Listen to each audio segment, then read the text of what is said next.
नमस्कार, मैं विजय कुमार डहरिया एमपीपीएससी 2018 से डिप्टी कलेक्टर के पद पर चयनित, वर्तमान में एसडीएम पुष्पराजगढ़, जिला अनूपपुर में पदस्थ।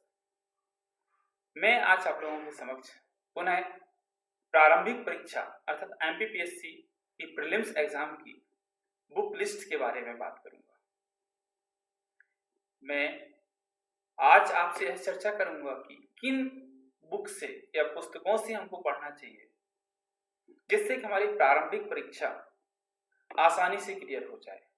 उस प्रारंभिक परीक्षा में जो टॉपिक्स हम पढ़ेंगे तो उनकी मुख्य परीक्षा में कहाँ तक सार्थकता है, कितना यूज होगा और कैसे पढ़ें कि प्रारंभिक परीक्षा और मुख्य परीक्षा दोनों एक साथ हमारी तैयारी हो। प्रारंभिक परीक्षा की जब हम प्रथम प्रश्न पत्र की बात करें, हमारे प्रारंभिक परीक्षा का प्रथम प्रश्न पत्र है सामान्य अध्ययन अर्थात जनरल स्टडीज। जनरल स्टडीज के पेपर की बात करें 200 अंक हैं, 100 क्वेश्चंस हैं, 2 घंटे का समय है। इस प्रकार हमको 100 क्वेश्चन को कैसे सॉल्व करना है, किन क्वेश्चनों को हम इजीली उसे मार्क कर सकते हैं। हमारे प्रथम प्रश्न पत्र में 10 इकाई है। इन 10 इकाई अर्थात हम इसको जब डिवाइड करते हैं तो प्रत्येक इकाई से 10-10 क्वेश्चन है, अर्थात प्रत्येक इकाई से 20-20 अंक है। हर इकाई को हमको उतना ही इंपॉर्टेंस देना है जितना कि हम दूसरी इकाई को देंगे।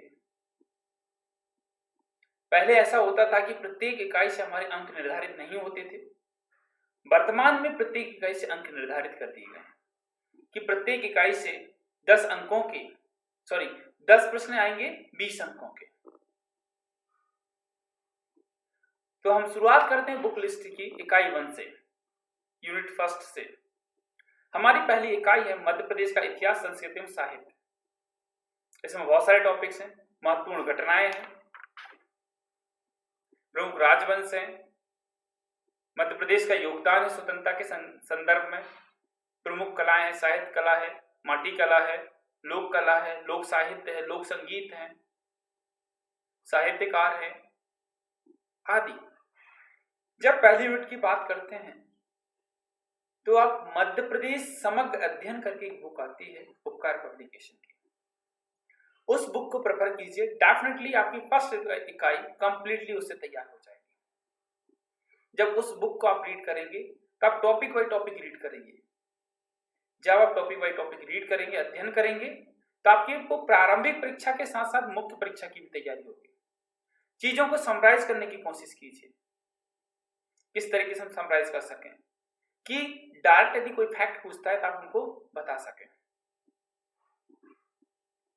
इसलिए उपकार पब्लिकेशन की book is better than other.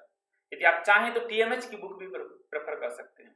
कुछ लोग टाटा मैकग्रा-हिल की, जो राकेश गौतम जो जी राइटर हैं, उनकी बुक प्रेफर करते हैं, आप वो भी कर सकते हैं। हिंदी ग्रंथ अकादमी की जो मध्य प्रदेश की बुक आती है, आप वो भी यूज कर सकते हैं। तीनों बुक बहुत अच्छी हैं,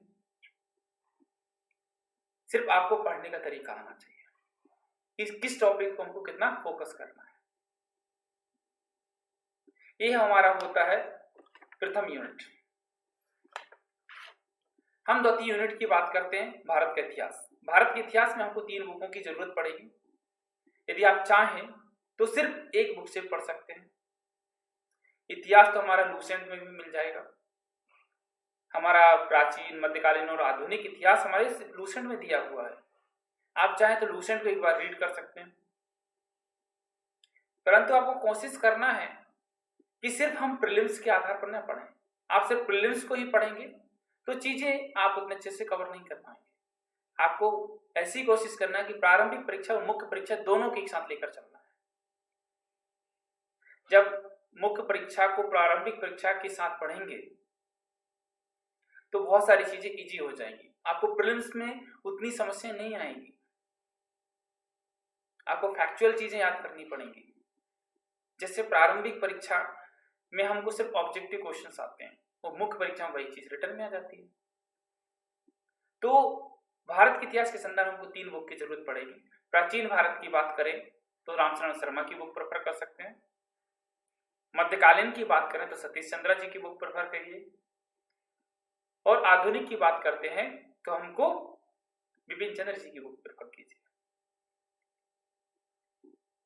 इन तीनों बुक को आपको रीड नहीं करना है तो आप यूनिक पब्लिकेशन की बुक यूज कर लीजिए, उसमें तीनों हमारे पार्ट एक साथ मिल जाएंगे।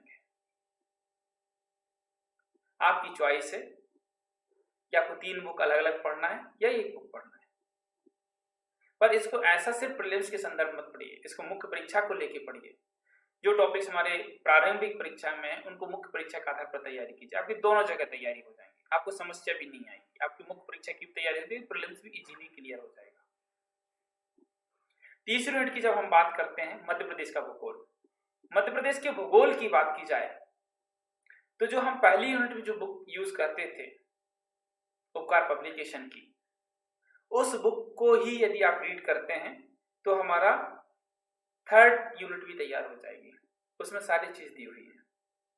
या हिंदी ग्रंथ अकादमी की बुक पढ़ सकते हैं, उसमें भी हमारी थर्ड यूनिट पूरी कंप्लीट तैयार हो जाएगी। सिर्फ आपको टॉपिक बाई टॉपिक उससे चूज करना है, वो टॉपिक वहां से तैयार करना है। ये तो ये हमारी थर्ड यूनिट। हम बात करते हैं फोर्थ यूनिट की। फोर्थ यूनिट में भारत एवं विश्व का भूगोल। जिस प्रकार हमारे मध्य प्रदेश के इतिहास की अलग इकाई है, भारत के इतिहास की अलग इकाई है, सेम वैसे ही जो फोर्थ यूनिट है भारत एवं विश्व का भूगोल है, इसकी अलग अलग शाखाओं के बारे में उन्होंने अलग अलग बात की है। आप सिर्फ चाहें तो फोर्थ यूनिट के लिए लूसेंट यूज कर सकते हैं, पर उतना सफिशिएंट नहीं होगी। आप कोशिश कीजिए कि माजिद हुसैन या महेश बंडवाल की बुक पढ़िए। महेश बंडवाल जी की बुक पढ़ेंगे तो इसमें भारत में विश्व का भूगोल एक साथ है, उसमें ये टॉपिक को लेकर अध्ययन कीजिए, आपकी प्रारंभिक परीक्षा के साथ मुख्य परीक्षा की तैयारी हो जाएगी। अर्थात जब मुख्य परीक्षा के आधार पर आप अध्ययन करेंगे तो स्वतः ही आप प्रारंभिक परीक्षा में उत्तीर्ण कर लेंगे, मेरिट लिस्ट में आ जाएंगे। तो हमारी इकाई 4 के लिए हम महेश बंडवाल जी की बुक का यूज करें, या माजिद हुसैन भी कर सकते हैं। हम जब बात करते हैं फिफ्थ यूनिट की, फिफ्थ यूनिट हमारी क्या है, राज्य की संवैधानिक व्यवस्था और राज्य की अर्थव्यवस्था। अर्थात पांचवी जो यूनिट है उसमें 2 पार्ट है, एक हमारा संविधान और एक हमारा अर्थव्यवस्था, पर किसके संदर्भ में, मध्य प्रदेश के संदर्भ में। तो फिफ्थ यूनिट के लिए हमको 2 बुक चाहिए सामान्यतः देखा जाए तो, परंतु पहले पार्ट के लिए हम सिर्फ एम लक्ष्मीकांत को प्रेफर करें, उपकार पब्लिकेशन की बुक का प्रेफर करें, यूज करें, तो पहला पार्ट तैयार हो जाएगा हमारा इकाई 5 का। इकाई 5 का जो दूसरा पार्ट है, आप सामान्यतः उपकार पब्लिकेशन की बुक यूज कीजिए, तो वहां से सारी चीजें आपकी क्लियर हो जाएंगी। अर्थात पहली यूनिट, तीसरी यूनिट और 5वीं यूनिट, ये 3 जगह उपकार पब्लिकेशन की बुक यूज होगी या टाटा मैकग्रा-हिल की बुक यूज होगी। उन टॉपिक्स को चूज कीजिए जो हमारे सिलेबस में दिए हुए हैं, उनको समराइज करने की कोशिश कीजिए। हम बात करते हैं इकाई 6 की, 6वीं यूनिट की, भारत का संविधान, शासन प्रणाली एवं अर्थव्यवस्था। यहाँ भी 2 पार्ट हैं, भारतीय संविधान की बात की जा रही है और भारतीय अर्थव्यवस्था की बात की जा रही है। जब भारतीय संविधान की बात करेंगे तो इसमें जो टॉपिक्स दिए हुए हैं उनको हम एम लक्ष्मीकांत से पढ़ सकते हैं। हमारे यहाँ जो भी सिविल सर्विस की तैयारी करते हैं वो मोस्टली लोग एम लक्ष्मीकांत का यूज करते हैं। उसकी इतनी सरल सहज लैंग्वेज है कि हमको आसानी से समझ में आ जाती है। तो जो टॉपिक्स हमारे सिलेबस में दिए उनको एम लक्ष्मीकांत की बुक से पढ़िए, संविधान एवं राज्य व्यवस्था से। साथ में आप यदि अर्थव्यवस्था की बात करते हैं 6 यूनिट की, तो आपको दृष्टि आईएएस की इकोनॉमिक्स पढ़ सकते हैं, निर्माण आईएएस की इकोनॉमिक्स पढ़ सकते हैं, या फिर रमेश सिंह जो अर्थव्यवस्था के नाम से बुक आती है उसको पढ़ लीजिए। उसको कैसे पढ़ेंगे, जो टॉपिक्स हमारे सिलेबस में दिए पहले उन टॉपिक्स पर अध्ययन करें। जब इन टॉपिक्स का आप गहराई में अध्ययन करेंगे तो आपके प्रीलिम्स के क्वेश्चन सीधे बन जाएंगे। जब गहराई में अध्ययन करेंगे तो आप मुख्य परीक्षा में आसानी से लिख पाएंगे। इकाई 7 की बात करूं, इकाई 7 विज्ञान एवं पर्यावरण। यहां साइंस भी है और एनवायरमेंट भी है। यहाँ बेसिक साइंस, आपको बेसिक फिजिक्स अध्ययन करना पड़ेगा, बेसिक केमिस्ट्री और बेसिक बायोलॉजी। इसके लिए आप ज्यादा चीज कुछ मत कीजिए, लूसेंट की विज्ञान उठा के पढ़ लीजिए, उसमें आपके तीनों सब्जेक्ट कवर हो जाएंगे। लूसेंट सामान्य ज्ञान नहीं, लूसेंट की जो विज्ञान है उसको पढ़िए। इसमें पर्यावरण से संबंधित बहुत सारे टॉपिक्स भी हैं। उन टॉपिक्स के लिए आप दृष्टि IAS की एनवायरमेंट से संबंधित जो बुक है उसको पढ़ लीजिए, उसमें सारी चीजें, पर सिर्फ जो टॉपिक्स इसमें दिए हैं, पर जो टॉपिक्स इसमें दिए हैं उनको हमारी मेंस के अकॉर्डिंग पढ़िए। जब मेंस के अकॉर्डिंग पढ़ेंगे तो आपको जो बेसिक चीजें हैं वो क्लियर हो जाएंगे। चल मैं आपको एक उदाहरण देता हूं। आपकी मुख्य परीक्षा में इस टाइप के क्वेश्चन आएंगे। सपोज एक उदाहरण है कि आम एक फल है, आम एक फल है। इसी से संबंधित आप जब वहां से मुख्य परीक्षा में पढ़ते हैं, आम एक फल है जिसमें इस समय हमारे फल लगते हैं, फूल आते हैं, ये इस प्रजाति का है, आम इतने प्रकार के होते हैं, है ना, आम के क्या गुण हैं, क्या दोष हैं, क्या फायदे हैं, क्या नुकसान हैं। जब ये सारी चीजें किसमें पढ़ते हैं? मुख्य परीक्षा में। भाई प्रारंभिक परीक्षा में क्या आता है कि आम क्या है, फल है, फ्रूट्स है आदि, तो आप तो आसानी से आप आंसर टिक कर लेंगे, आपने इतनी सारी चीजें पढ़ी हैं कि आम एक फल है। इसलिए मैं इस चीज पर फोकस कर रहा हूं कि आपको मुख्य परीक्षा के आधार पर पढ़ेंगे तो आपकी प्रारंभिक परीक्षा आराम से क्लियर होगी। ये हुए हमारे यूनिट 7, जिसमें हमको 2 बुक यूज करना है, एक लूसेंट की सामान्य विज्ञान और एक एनवायरमेंट की दृष्टि। यूनिट 7 हम बात करते हैं यूनिट 8 की, अंतरराष्ट्रीय और राष्ट्रीय समसामयिक की घटनाएं। ये भी उतना ही महत्वपूर्ण जैसे अन्य यूनिट है, अर्थात करंट अफेयर्स। करंट अफेयर्स के लिए आपको प्रत्येक दिन एक न्यूज़पेपर पढ़ना जरूरी है। कोई भी न्यूज़पेपर आपके ऊपर डिपेंड करता है, जो राष्ट्रीय स्तर का है उसको पढ़िए। इंग्लिश मीडियम के द हिंदू या टाइम्स ऑफ इंडिया पढ़ सकते हैं, हितवाद पढ़ सकते हैं। हिंदी मीडियम के छात्र दैनिक भास्कर पढ़ सकते हैं। ये आपके ऊपर डिपेंड करता है। आपको एक न्यूज़पेपर पढ़नी, डेली न्यूज़ देखना है, साथ में आपको कोशिश करना है कि एक मंथली मैगजीन जरूर पढ़ें। आप 100% एक मंथली मैगजीन पढ़ेंगे तो आपको बहुत सारी चीजें डेवलप होंगी। करंट अफेयर से सिर्फ हमारा करंट तैयार नहीं होता है, करंट अफेयर्स हमारी history, geography, polity, economics, science, सारे सब्जेक्ट तैयार होते हैं। उन चीजों को हम कहीं ना कहीं यूज कर पाते हैं हमारे मुख्य परीक्षा में, प्रारंभिक परीक्षा में। तो करंट को ऐसे पढ़िए कि वो हर सब्जेक्ट में यूज होगा, हर जगह काम आएगा। जो टॉपिक्स हैं जो हमारे करंट में दिए हुए हैं, उन टॉपिक्स का ज्यादा अच्छे से अध्ययन कीजिए। राज्यसभा टीवी देखिए, आपका करंट इजीली तैयार हो जाएगा। इसको कनेक्ट करके दीजिए कि हिस्ट्री से संबंधित कौन सा करंट है, साइंस से संबंधित कौन सा करंट है, इकोनॉमिक्स से संबंधित कौन सा है। जब आप ऐसा करने लगे तो डेफिनेटली आपकी चीजें बहुत अच्छी होंगी। जब मैं इकाई 9 की बात करूं, यूनिट 9 की बात करूं, सूचना एवं संचार प्रौद्योगिकी, इंफॉर्मेशन एवं टेलीकम्युनिकेशन टेक्नोलॉजी।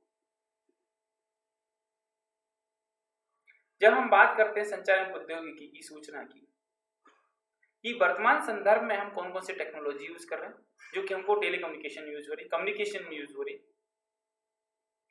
उसके लिए आप इसमें जैसे जो सिलेबस में दिया, इलेक्ट्रॉनिक्स है, सूचना संचार प्रौद्योगिकी है, रोबोटिक्स है, आर्टिफिशियल इंटेलिजेंस है, साइबर सिक्योरिटी है, ई गवर्नेंस है। जब इनकी बात करेंगे तो सिंपली कोई साइंस से रिलेटेड जो बुक है, टेक्नोलॉजी से रिलेटेड बुक है, वो चीजें आपको मिल जाएंगी। इसके लिए आप कंप्यूटर की बुक उठाइए, परीक्षा मंथन एक अच्छी बुक है, उसको यूज कीजिए। ये टॉपिक साथ से आराम से कवर हो जाएंगे। थोड़ा बहुत करंट पढ़ेंगे तो करंट से भी चीजें तैयार हो जाएंगी। सीधे सीधे क्वेश्चन उठते हैं। ई गवर्नेंस से रिलेटेड क्वेश्चन आते हैं कि हमारी सरकार ई गवर्नेंस की तरफ क्यों फोकस कर रही है, कौन कौन सी हमारी साइट्स चल रही हैं, कौन कौन सी एप्लीकेशंस हैं जो गवर्नमेंट यूज कर रही है, उसके क्या फायदे हैं क्या नुकसान है। मैं अंतिम यूनिट इकाई 10 की बात करूं, राष्ट्रीय एवं प्रादेशिक संवैधानिक संस्थाएं, जो 10वीं यूनिट है। 10वीं यूनिट की जब बात करते हैं जिसमें विभिन्न हमारे संवैधानिक संस्थाएं हैं, संवैधानिक के साथ संविधिक संस्थाएं, संवैधानिक की जब संवैधानिक संस्थाओं की बात की जाती है, ऐसी संस्थाएं जिनका गठन संविधान में उल्लिखित है, संविधिक ऐसी संस्थाएं जिनको किसी अधिनियम के तहत बनाया गया है। जैसे हम यूपीएससी की बात करते हैं, एमपीपीएससी की बात करते हैं, ये संवैधानिक संस्थाएं ना कि संविधिक। जबकि हम नीति आयोग की बात करें तो संविधिक संस्थाएं। ऐसे हमारे जो संवैधानिक संस्थाएं हैं उनका उल्लेख किया गया हमारी यूनिट 10 में। इनको अधिकतर चीजें आपकी एम लक्ष्मीकांत की बुक में मिल जाएंगी, इनसे सारे टॉपिक्स मिल जाएंगे। आपको इनमें से पढ़ना कैसे कि सपोज हमारे एमपीपीएससी में कितने मेंबर होते हैं, यूपीएससी में मेंबर कितने होते हैं, उनके अध्यक्ष का कार्यकाल कितने साल का होता है, कब तक उनसे उनकी यूज लिमिट होती है, इस टाइप से प्रीलिम्स के क्वेश्चन उठते हैं। तो ये तो हुई हमारी बुक लिस्ट एमपीपीएससी प्री की, ये पहले पेपर की। जब दूसरे पेपर की बात करते हैं हम, सेकंड पेपर हमारे सामान्य अभिरुचि का है जो कि क्वालिफाइंग नेचर का है, परंतु जब फॉरेस्ट सर्विस की बात करते हैं तो सेकंड पेपर के भी मार्क्स हमारी मेरिट लिस्ट में ऐड होते हैं। तो हम देखते हैं कि सामान्य अभिरुचि में सामान्य बोधगम्यता, mental ability, decision making, Hindi, communication, दूरसंचार आदि की बात की जाती है। जब इसकी बात करते हैं तो सामान्यतः हमको बेसिक कंसेप्ट से संबंधित चीजें पढ़नी पड़ती, बेसिक ग्रामर पता होना चाहिए, बेसिक गणित आना चाहिए, रीजनिंग आनी चाहिए, मेंटल एबिलिटी क्या है, किस तरीके से आप रीजनिंग सॉल्व कर रहे हैं, डिसीजन मेकिंग क्षमता कैसी है आपकी, इंस्टेंटली आप क्या डिसीजन लेते हैं, ये आपके ऊपर डिपेंड करता है। ये हमारा सेकंड पार्ट है। सेकंड पेपर की जब बात करें तो सेकंड पेपर में भी 100 क्वेश्चन होते हैं, 200 अंकों का होता है, प्रत्येक क्वेश्चन 2 मार्क्स का होता है। एससी, एसटी, ओबीसी और विकलांगों के लिए 30% मार्क्स लाना कंपलसरी, अर्थात 30 क्वेश्चन सही होना जरूरी है। जनरल के लिए 40 क्वेश्चन सही होना जरूरी है, अर्थात 40%। इससे ज्यादा भी ले सकते, इससे कम लाएंगे तो फेल हो जाएंगे। परंतु सेकंड पेपर में मार्क्स अच्छे लाएंगे तो आपकी मेरिट लिस्ट फॉरेस्ट में बहुत अच्छी बनेगी।